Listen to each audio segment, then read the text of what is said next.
Fierceness of the collapse. The first time I met you, I was 17. Lana Del Rey, bubblegum aesthetic, low self-esteem, and you were the only one at the party that would talk about feminism with me. So we sat in the corner of my best friend's garden smoking, away from the beer and the fire and just outside the reach of the bonfire's warmth. The air around us picked up the hairs on our skin, but we didn't care. We had all the heat we needed from the butts of cigarettes, and you had plenty to spare. You told me that you liked neo-zombie flicks and video games that were niche. And when I told you that I did too, it was relieving that your eyes didn't widen as the horrifying words "gamer girl" fell from your lips. You just smiled and asked me which game was my favourite. That night we didn't kiss, because the beer had dulled my too young senses, and I was afraid that I might miss the way you let your defences down when we did.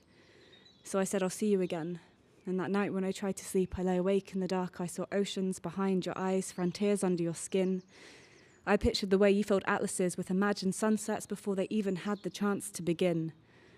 The second time we met, I noticed how much your hand shook when you lifted your coffee to your mouth. You burnt your tongue and tried not to wince. I just smiled and pretended not to notice. You told me that you reminded yourself of Icarus. And perhaps if I wasn't 17, I would have rolled my eyes and told you that it was simply a tale of stubbornness, but I admired your courage and the way wax stripped off your back, and after all, my atlas was just starting to be mapped, and I guess when I was 17, I was unafraid of the way the edges of my smile might crack after you left. The third time we met, you kissed me so hard, I swear I could see supernovas for weeks. When I closed my eyes, I could draw constellations with every line I remembered feeling on your skin. Our pillow talk was about the bravery of dying stars. How their radiance burns through the dissonance of the galaxy forever. The time they live on is dependent on the fierceness of the stars' collapse. You did always warn me that you flew too close to the sun. I just never thought you would collapse in on yourself. Your demons came in strange places, on street corners. They etched the familiar faces of the dead behind your eyelids. You told me you were sure you had seen the face of the devil. I told you not to put so much faith into the chemicals.